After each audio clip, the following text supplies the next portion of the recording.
So looking globally, many countries are getting it right, and they're leading the way. So take Brazil, Singapore, Hong Kong, UK, Europe. Europe created a framework called MICA that brought together 27 different states to create a clear framework of how to regulate crypto assets and their use cases. In the US, you see a lot of chaos and confusion. So we would really like to see more leadership out of our policymakers in Congress. You have regulators like the CFTC who are really leaning in to understand and take a position on some of these, the technology and some of their use cases, publishing a paper on DeFi. And then on the other side, you have the SEC who has taken, frankly, Chair Gary Gensler has just been on a warpath for a number of years now with just through enforcement actions and not really providing any regulatory clarity.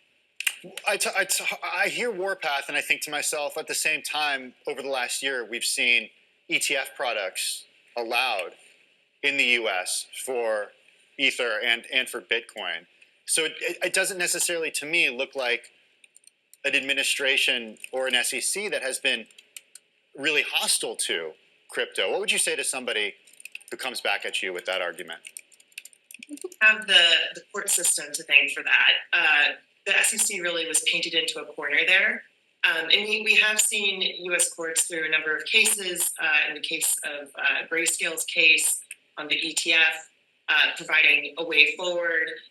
In the case of SEC versus Ripple, again, last year, the U.S. courts ruled that XOP is not a security. So that's good.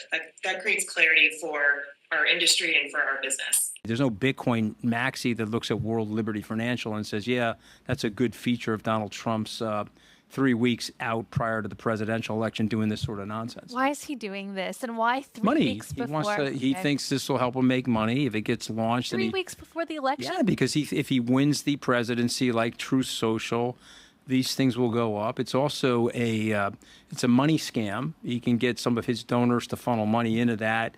It ends up in his pocket, and then he can fund things that he needs to do for himself. It's a transparent scam, and you should avoid it at all costs. At this level globally, witness China being a good example, GDP growth, if we can't keep spending this way at the government level, is going to drift down. And I think that's going to also have an effect on markets and resiliency and winners and losers among companies. You mentioned term premium, so therefore that's kind of the premium that bond investors are going to demand for holding longer-term debt, perhaps because of longer-term deficits and things like that. At this point, where let's say the 10 and 30-year treasuries trade, do you think that there's anything anomalous about those levels around 4% plus, that would suggest that there's that term premium is widening out, or is this where they probably would be normally? Research paper I can get my hands on about the effect of this excess fiscal spending and the Fed balance sheet being now around $7 trillion. What's the effect on the term premium, and would in fact the 10-year treasury be 20 or 25 or 50 basis points higher if you didn't have the size of the Fed balance sheet? My own sense is our own research at Goldman Sachs suggests that we're going to see the term premium inch up. And if it happens in an orderly way from here, it won't be such a problem. My concern is that there's a lack of duration buyers globally. We're going to sell $9 trillion of treasuries this year. We know banks are not buying duration. We know the Fed is not buying duration like they were. Foreigners are not buying it. And what I worry about is a disorderly rise in term premiums that's more destabilizing. And I don't know which it's going to be, but I think people should be watching out for it. Yeah. Welcome to the Crypto Teacher. And I come back with that video just to make you think. Don't forget to like and subscribe to the channel. And make sure you join the Patrons. If you're not a part of the Patrons, make sure you're hitting the Cash App. And also, guys, make sure you go like and follow the TikTok. More videos to come. And we have Ripple's President Monica Long on the SEC and Gary Gensler. Gary Gensler has been on a warpath. And that's the reason why we saw all the lawsuits. But remember, guys, Gary Gensler and Janet Yellen are the chess pieces to get us moved over to the fourth industrial revolution. Gary Gensler's job was to kick the regulation can down the road in order to give the emerging markets time in order to flip the switch on that fourth industrial revolution. And remember, the crypto teacher told you. Now we have Scaramucci calling Trump's project a scam. And guys, you can't make this stuff up. This is the same guy who traveled with the bank man, spent time with the bank man, and said he had no clue of what the bank man was doing. Yes, guys, you can't make this stuff up. Remember, your life is an illusion, and TV is your reality. And government spending has to be cut. And we've been having the CNBC bring you the truth. It's just whether you can accept it.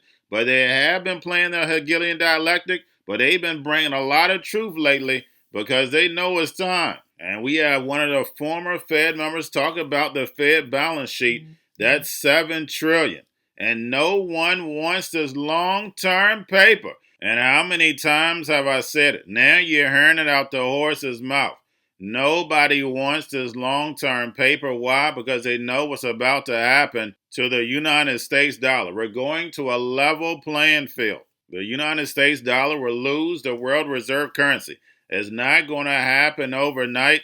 The United States dollar is still going to hold some power. That's the reason why they're sending out all these stable coins, these tokenized treasuries to hold some power. But the rise of the emerging markets, led by China, the BRICS nations, with that digital yuan backed by that digital SDR, is going to rise as that world reserve currency. And we know the United States and China have to collide. And that's the reason why we're seeing the drums are beating. Now we have Drunken Miller says indicators look like Trump is going to win. And like I told you, Kamala is a sign. She's there to send you your last warning. And remember, the crypto teacher told you. Now we have the ECB rate decision tomorrow. Guys, you know I'm going to send it to you in the Patrons. Go over it tomorrow on the YouTube video. But that decision is very important. And then we have the Fed's decision right after the election. And remember, these dates are chosen for a reason. And we have Amazon going in on nuclear energy, $500 million for these data centers. And you may be asking yourself, well, all of a sudden these big corporations are investing in nuclear energy. That's because they're getting a tax and a big tax break from the Inflation Reduction Act of 2022. Guys, remember, we're in a plan. It moves in phases. Now we have United Airlines, $1.5 billion in stock buybacks, and those who've been with me from the beginning know that I have done plenty of videos on stock buybacks as all manipulation. But instead of putting that money back to the business, they're giving it to Wall Street. And you're talking about these airline workers who sacrificed over the past 4 years, get nothing. And just wait until these corporations add in these robots, algorithms, and drones. As bad as the workforce is getting inside the United States, we shouldn't have a whole lot of unions. We only should have one union. If you come together, you're undefeated. And remember, the crypto teacher told you. And then we have Intel, Walgreens, and plenty of others setting up for big layoffs next year. And I keep saying, these are the good jobs. These are the great middle-class jobs that are careers, and you plan on sitting on until you retire. Those days are over, people. The robots, algorithms, and drones are about to take over the economy, and the sheep are about to go inside the metaverse. And remember, the crypto teacher told you, because he knows. When it comes to the NWO, it's all planned out. You have a wonderful day. If you had asked me this 12 days ago, I would have said, I don't have a clue. It's a total toss-up. I still don't have conviction who's going to win on the election. But as I said earlier, I like market indicators for the economy and for financial restrictiveness. I also like them for elections. I remember how right the market was on Ronald Reagan in 1980, despite what the pundits were saying. And I must say, in the last 12 days, the market and the inside of the market is very convinced Trump is going to win. You can see it in the bank stocks. You can see it in crypto. You can even see it in DJT, his social media company. But throughout the whole I would say the industries that are deregulated, if we had deregulations, will benefit from Trump or outperform the others. So if you put a gun to my head, and thank God there's not one to my head, so this really doesn't matter, I would say that I would have to guess Trump is the favorite to win the election now, but who knows what these polls even mean? No one even responds to them anymore. Everything is calling, I would say, the European Central Bank to go in the direction of decreasing rates calmly and progressively, taking into account both, I would say, the great success of inflation until now, and of course also the fact that the economy is not borrowing at all, and that makes a composition of reasons which might explain why, again, everybody is expecting the central bank to decrease rates by 25 basis points tomorrow. Sarah, yeah, Amazon Web Services is investing more than $500 million in nuclear energy across 3 different projects. Here in Virginia, home to nearly half of all the data centers in the U.S., AWS signed an agreement with Dominion Energy to explore the development of an SMR, or small modular nuclear reactor, near Dominion's existing North Anna nuclear power station. I asked AWS CEO Mt.Gox why the push to nuclear. We're looking forward, and we see the need for gigawatts of power in the coming years, and there's not going to be enough wind and solar projects to be able to meet the needs. And so nuclear is a great opportunity. Also, the technology is really advancing to a place with SMRs where there's going to be a new technology that's going to be safe. There's going to be easy to manufacture in a much smaller form factor. All right, welcome back, everybody. United Airlines launching a $1.5 billion share buyback program. That's its first since before COVID-19, when airlines received more than $50 billion in government aid that prohibited buybacks and dividends. The president of the Flight Attendants Union that represents crews at various airlines says that money belongs to frontline workers. Joining us right now is Sarah Nelson, the Association of Flight Attendants International President. And Sarah, this is a complicated issue. I want to make sure our viewers understand it. So we should put this in the backdrop that United Airlines flight attendants authorized a strike last month if they cannot reach a negotiation with the company over where you stand on your next contract. So let's put it in that backdrop. You're upset because you don't have a contract right now, and they're offering to buy back shares, correct? Yes, Becky. And as you know, this goes back to 2020 when we did get that payroll support program that included the ban on stock buybacks and dividends and a cap on executive compensation. And the workers were on the front lines saving the airline and keeping it going. And we saved the airline both with that government plan, but also with our work. And we were supposed to be in negotiations then. So negotiations are 3 years delayed at this point. We're the last employee group without a contract. And Scott Kirby seems to be trying to echo the words of Herb Kelleher in his messages to employees, but it's hypocritical and really dishonest because he's not sending decision makers to the table. I have done dozens of contract negotiations, and I know what it looks like when a company actually wants to work honestly with you to get improvements to workers. And that is not what's happening at United Airlines. And instead, they are sending this money to Wall Street rather than investing in the frontline workers who are with the passengers more than anyone else.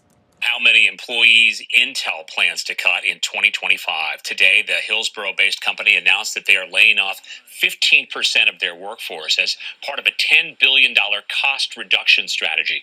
That's more than 15,000 roles that could be on the chopping block next year. Going to a different economy, and we're going to be learning more about that as we go, but clearly we're learning that things can be done from remote locations. We're learning that technology can replace people even more than we thought.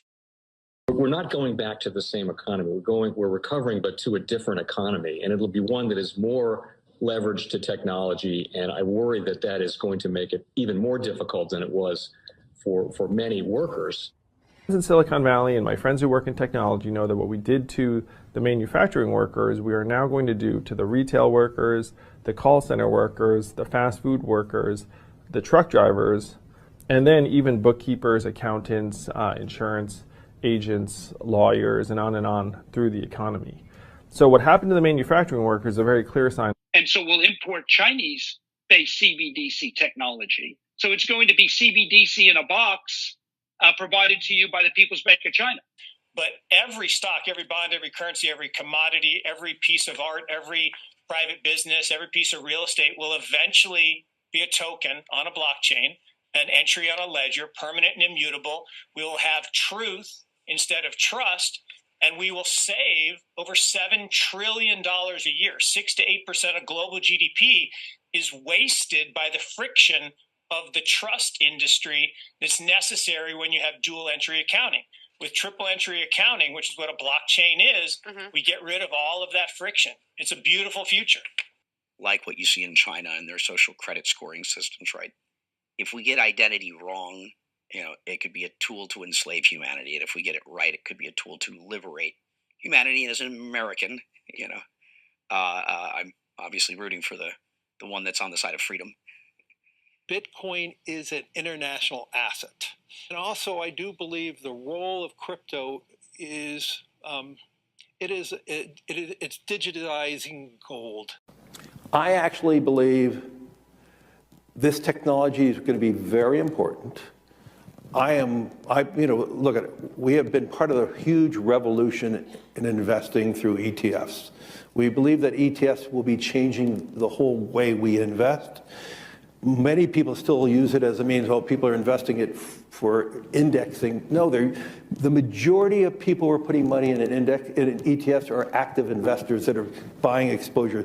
The entire bond market is being transformed as we talk right now. I believe the next generation for markets, the next generation for securities will be tokenization of securities. And if we could have that distributed ledger that we know every beneficial owner, every beneficial seller, we all have our code of who's buying, who's selling, instantaneous settlement. And think about it, it changes the whole ecosystem. Chinese bank ICBC has been hit by a ransomware attack, and the U.S. Treasury market, as a result of that, has been disrupted. This, according to the Financial Times. We're getting it more right now with Bloomberg's Shonali Bassick. Shonali, what do we know? Listen, we have the Financial Times now reporting that ICBC, one of China's largest banks here, was hit with a ransomware attack. And remember, they're a very significant intermediary in the Treasury market. The SIFMA has told its members that this has been part of the reason here that the system is kind of clogged up, if you will, during that auction that we saw a little bit before. The attack had prevented ICBC, according to the Financial Times, from settling Treasury trades on behalf of other market participants. A large executive at a major bank also telling the paper that such a large party on the fixed income clearing corp creates major concerns, potentially impacting the liquidity of Treasury markets. Now, it was not just a poor auction. It was absolutely lousy, and when the dealers have to step in to save a treasury auction, that's a rare occurrence. And Cryptoteacher and the New World Order book, plus the 3 Kids books. It's time to re-educate. Also, new to cryptos, Coinbase, Bitrue, Binance. Do not forget book links and crypto links are in the description. The stock channel, guys. Don't forget to go like, subscribe, spread everywhere. You have your Kobo, your chip stocks, your banking, your gaming. While everybody's sitting at home, get on stocks, the Seaver, the biotech stocks. And while everybody's at home wishing, they were still getting that free money. What are they doing? Drinking and smoking weed. Don't forget about those stocks, and you have a wonderful day. The most powerful person in the world is the storyteller. The storyteller sets the vision, values, and agenda of an entire generation to come. Steve Jobs. And guys, I truly believe in this. When you look at the New World Order, they're the storytellers. And that's the reason why I wrote my New World Order book. But guys, now it's time to change the current generation. And I wrote 3 kids books. I love the Trinity because I understand the power that's in it. So I have 3 books. We have an opportunity to change the generation, to educate, not just me, but I want to show you that I take action on a daily basis. And I want you to take action on a daily basis. Whether it's your job, whether it's in your community, we have an opportunity right now to educate the masses. I posted this on my Twitter account. Please share, but this is a short clip of the 3 books. There's going to be a clothing line and action figures. Please get these books for your kids, nephews, cousins, friends, so therefore we can start the re-education now. Because as we see, the fourth industrial revolution foundation is definitely here. Robots, algorithms, drones, taking humanity out the picture. We have to re-educate. But let's get into the video. Part 1. King Joshua and Grandma Tam save the village. Part 2. King Joshua and Grandma Tam save New York from COVID-33. Part 3. King Joshua and Grandma Tam goes to China. It's mandatory to get part 1, part 2, and part 3 of this series. It's time to re-educate Generation Z.